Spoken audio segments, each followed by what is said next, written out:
Greg and I went on an Alaskan cruise on the Norwegian Bliss, and I never thought I would go to Alaska, but I sure am glad I did because I experienced so much nature and I learned a ton about its history. So join me as I share some of the highlights. Well, here we are. We have just boarded the ship and we are just up on deck 16 looking out to Puget Sound. Look at that, how cool. Oh my goodness, I can't wait till this boat starts moving. We'll see what it's like.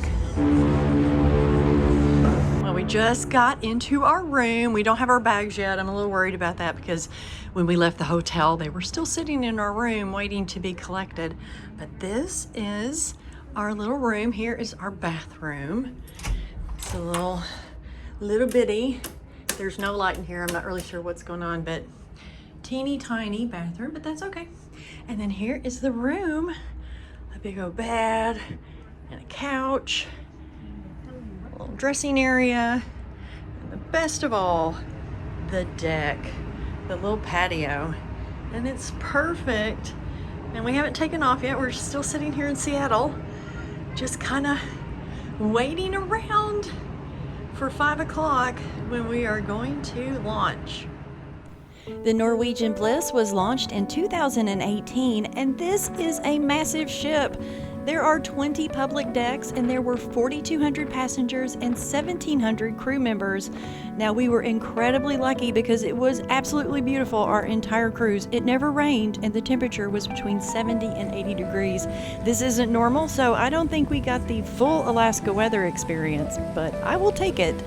This is the pool deck, and while it looks very vacant right now, it was a very popular place because of the weather, and it became incredibly crowded. I wasn't expecting to go swimming in Alaska, so that was a treat. There were a lot of amenities on the ship. There is lots to do and lots of places to eat. My favorite was the Manhattan room. Very Art Deco and very swanky, and I made Greg take me twice.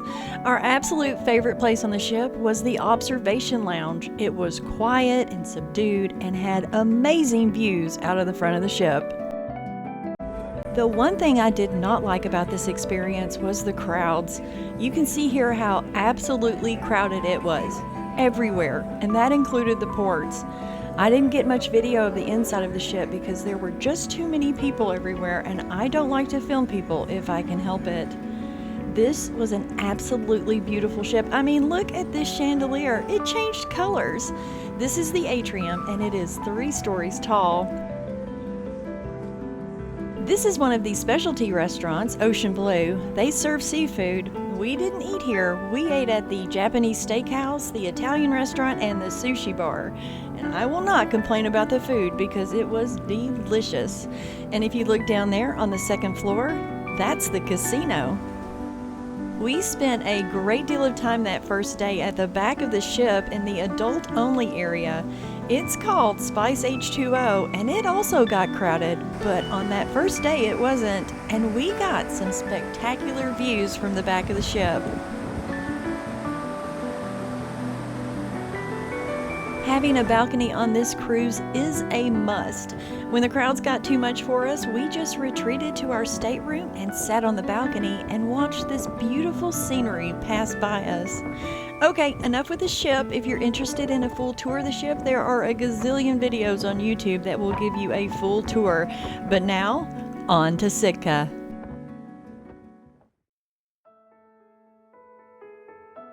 As we were coming into Sitka, we noticed this oddly shaped mountain.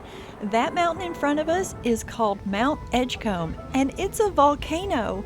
It's been dormant for over 4,000 years. However, geologists think it's waking up.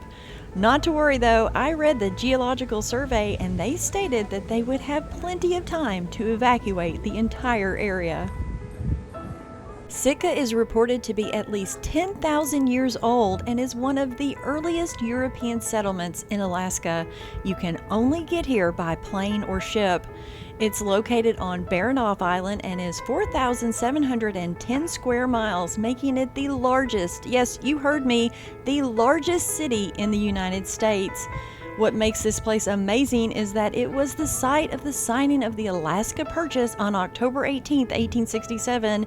It was also the site where the American flag was first raised, and we're going to go visit that site here in a little bit.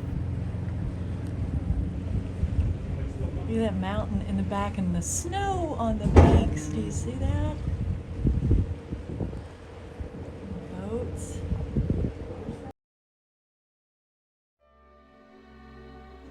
Our first excursion was to the Fortress of the Bears. I mean, when you go to Alaska, you want to see some bears, right? The Fortress of the Bears is located about 5 miles from the center of town and is in the Tongass National Forest. Right now, they have 8 bears, and these are all bears that, as cubs, were orphaned. They've been in operation since 2007, and their goal is to release rehab bears back into the wild. This is Toby, and Toby is the only female brown bear they have in the facility. She was orphaned when she was 1.5 years old after her mother died from ingesting plastic bags found in a garbage bag. And according to their website, Toby likes to eat more than any of the other bears. She's the first one to the gate when food is being prepared, and she has picked up the concept of signing for more food by putting her paws in front of her chest. What's he got? Oh, he's got a fish. Is that what he's got, a fish?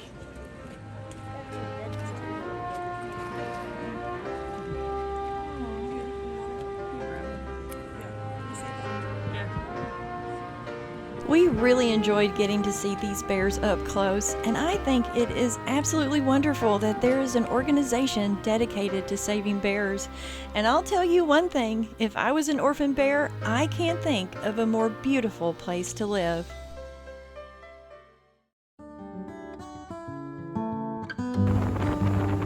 We next headed out to Silver Bay on an excursion boat, and this was by far Greg's favorite excursion that we went on. This bay is a deep water fjord created by glaciers and filled in with seawater. The sides of the bay are very steep and the bottom is very flat, so it creates a U shape and is about 400 feet deep. Our tour guide stopped that boat numerous times for us to see bears in the wild. We did end up seeing a mama and her cubs, but we were so far away I could not get a very clear picture. However, we were rewarded when we found this lone bear at the edge of the bay, just chilling.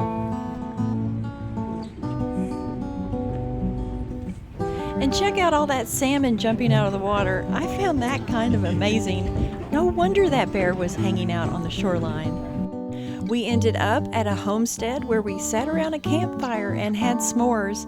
The family that lived here were here for about 100 years before they eventually moved into town. Their family still owns this farmstead and use it as a vacation spot. We did not want this excursion to end. I could have spent the entire day on this bay.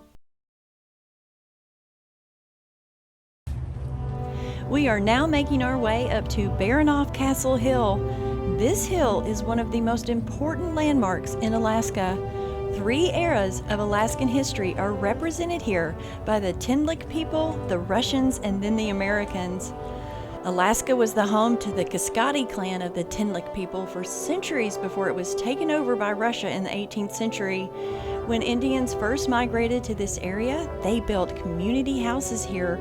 There were 4 of these community houses on this hill when the Russians showed up in 1795. In 1799, Russian Emperor Paul I approved the Russian-American Company. This company was set up to establish new settlements and conduct trade with the natives. In 1804, Alexander Baranoff was sent to colonize this area, but the Kaskadi refused to permit another settlement.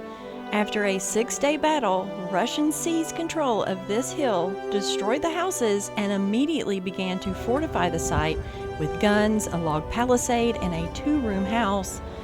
By 1810, a larger dwelling was home to Baranoff and was furnished with European furniture, works of art, and a large library.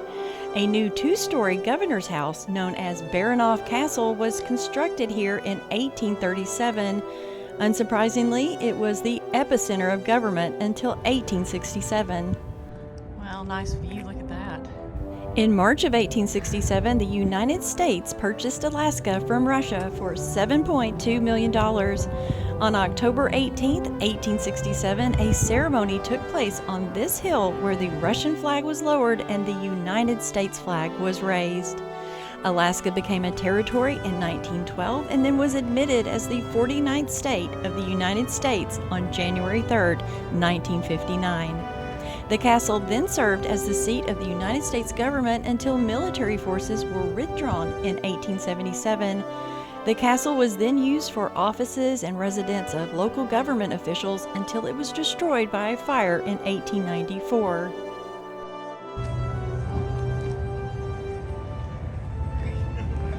We made it! There ain't no house. Greg thought there was actually a castle up here. There ain't no castle.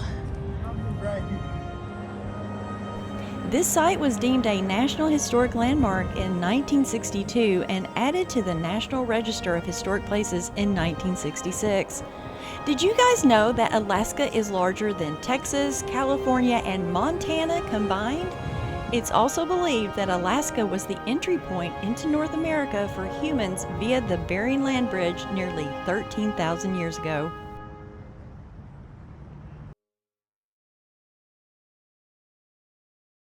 We didn't have very much time left, but we did manage to get into town for a little explore. Just some king crab. Look at that.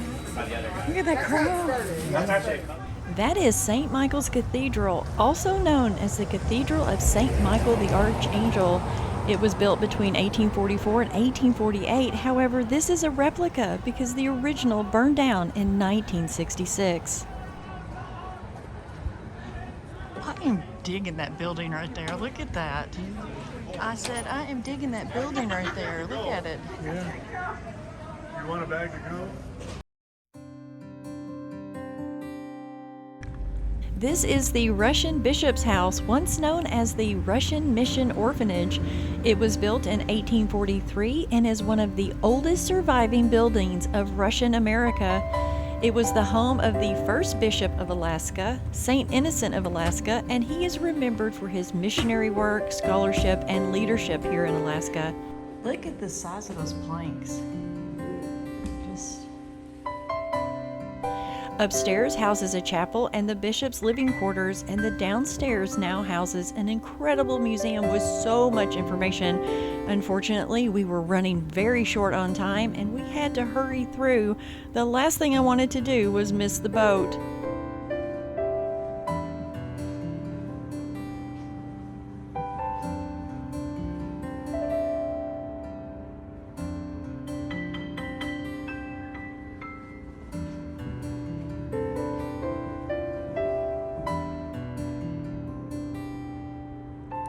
This property was designated a National Historic Landmark in 1962, and it was listed on the National Register of Historic Places as the Russian Mission Orphanage in 1966. This house was saved in the 1970s and 80s and completely restored. It's now owned and managed by the National Park Service as a unit of the Sitka National Historic Park. It's open to the public on ranger-guided tours.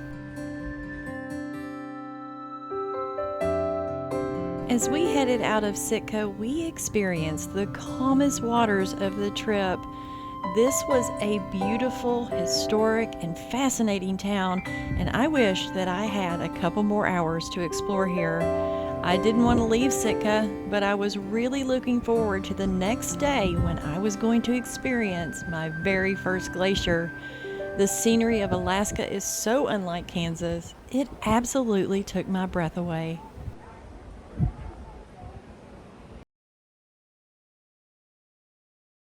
This is Mendenhall Glacier. It's over 13 miles in length, a mile and a half wide, and drops 4,500 feet into Mendenhall Lake.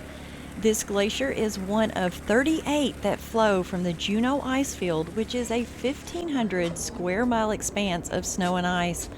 Glacial ice accumulates seasonally, and gravity pulls the ice down into the valley. It's a 20-minute drive from downtown Juneau, Alaska.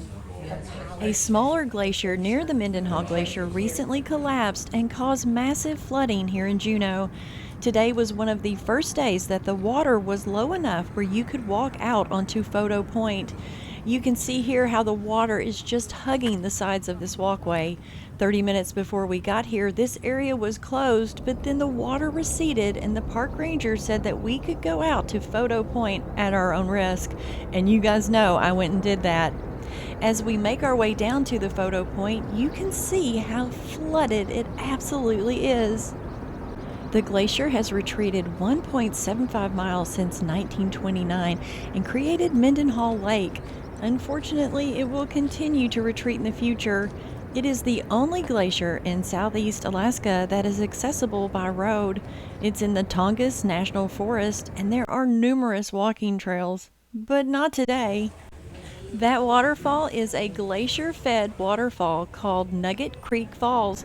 You should be able to walk to it, but everything is underwater. You can see those trees off in the distance. That was dry land 3 weeks ago. I've never been so close to a glacier. What an experience.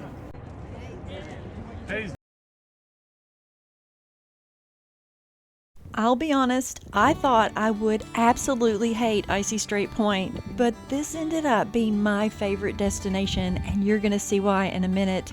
We got here at 6 a.m. I know that's early, but we got to witness an amazing sunrise. Icy Point Strait has a gondola that you can ride to the top of the mountain. You can see it right here. That's where you catch the zip rider. It's reported to be the largest zip line in the world. You can fly down the mountain at speeds of up to 60 miles an hour. No thank you. We spent our time exploring the shoreline, looking for whales, the cannery area, and the forest.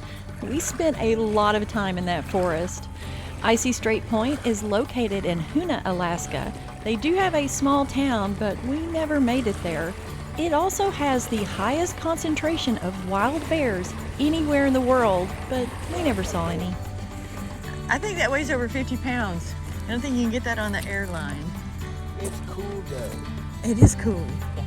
It's my best friend.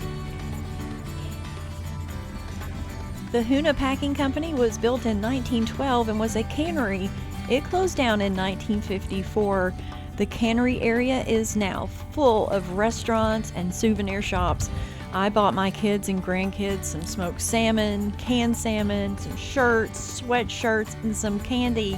Y'all, I bought a lot here. The one thing that I was looking forward to here was an Alaska Krabby Bloody Mary from the Crab House Bar. Look at this sucker! Not only is it a Bloody Mary, but it's got crab meat, shrimp, and a crab leg. They gave me utensils with this drink. It was amazing. I had two. As we started into the forest trail, we noticed that they had this little obstacle course for kids. Well, I shouldn't say little because these kids were ziplining. It really made me miss my grandkids. They would have loved to have done that. Ah! Wow, look at that. Hey! Yeah, this tree right here. As we got deeper into the forest, I became more enthralled and more amazed. This was my favorite thing that I did on the cruise, hands down. I was so relaxed. I felt so one with nature. The beauty that surrounded me was incredible. The trees were tall, the sun was streaming through the branches, and moss blanketed the forest ground. We walked back and forth on this trail numerous times, just soaking in this splendor. Halfway up the trail, we discovered an eagle's nest, and it's going to be hard to judge the size of it from this video, but it was huge. This is the closest that we ever got to an eagle, and you may notice the eagle up there is a golden eagle. Sadly, we had to leave Icy Straight Point, but what I didn't realize is the day wasn't over, and we were in store for an incredible afternoon.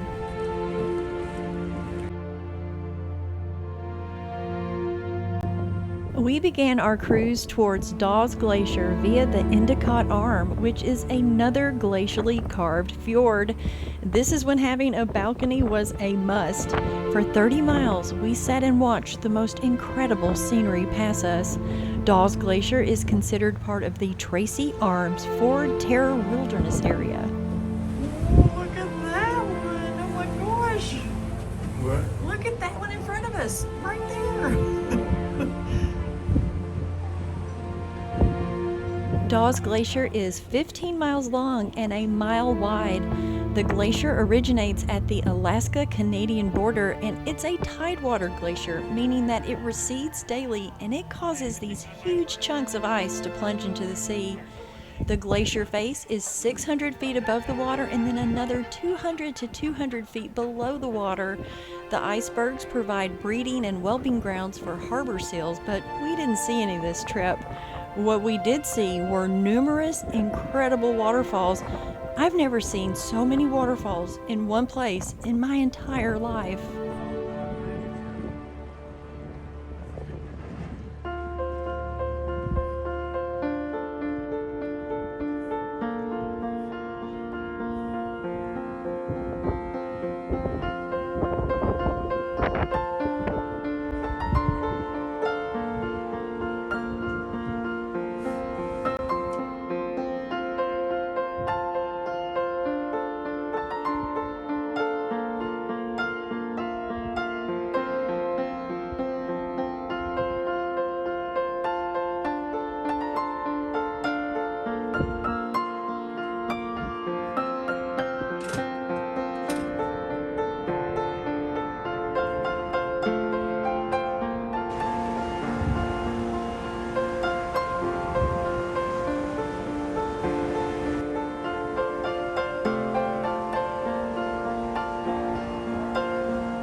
Off to the right.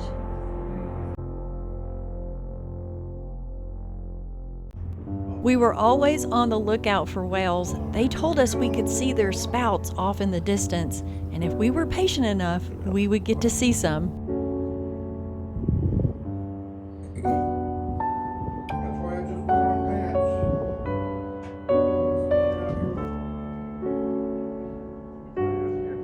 There he goes.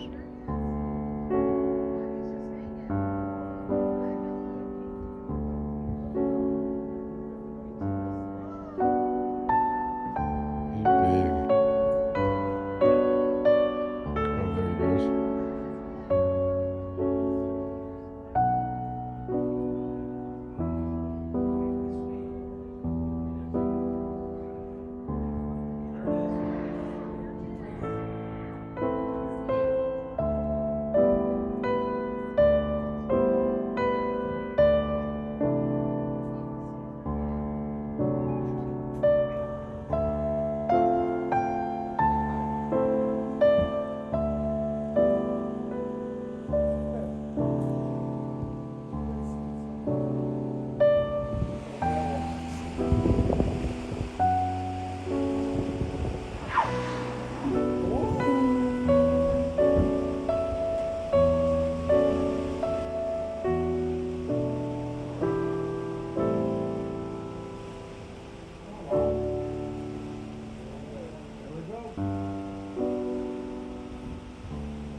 We were so exhausted by the time that we got to Ketchikan that we only made it to one site, Creek Street. It was a long walk, but we finally made it. Creek Street is known as Ketchikan's red light district, and that operated from 1903 to 1954. It's built up on the side of the hill and has a mounted boardwalk that overlooks Ketchikan Creek. This creek had served as a summer fishing camp for the Tlingit natives. Ketchikan was incorporated in 1900 and became known as Alaska's first city due to its location at the tip of the Inside Passage. In 1903, the city banished brothels from the city center to what they called the Indian Town, and that was the area on the east side of the creek. Some of the more infamous were the Star and Dolly's house, which is now a museum, but getting into those houses was nearly impossible due to the crowds. I did find this interesting. Zigzagging into the hills above Creek Street is Married Man's Way. It's a trail that was used by patrons of the brothels to escape raids. Ketchikan also has the world's largest collection of standing totem poles, and there are 20 sites on the National Register of Historic Places in the Ketchikan area. We woke up on our last full day of this cruise with massive fog. The captain kept blowing the foghorn continuously. It was kind of cool. While Greg snoozed, I went on a little waddle around the ship and I found a deck that I didn't know about. It looked out over the back of the boat. It was kind of scary. Thanks for joining me on my little overview of my Alaska cruise. Greg and I both really enjoyed going on our first cruise to Alaska, and hopefully someday in the future we can return.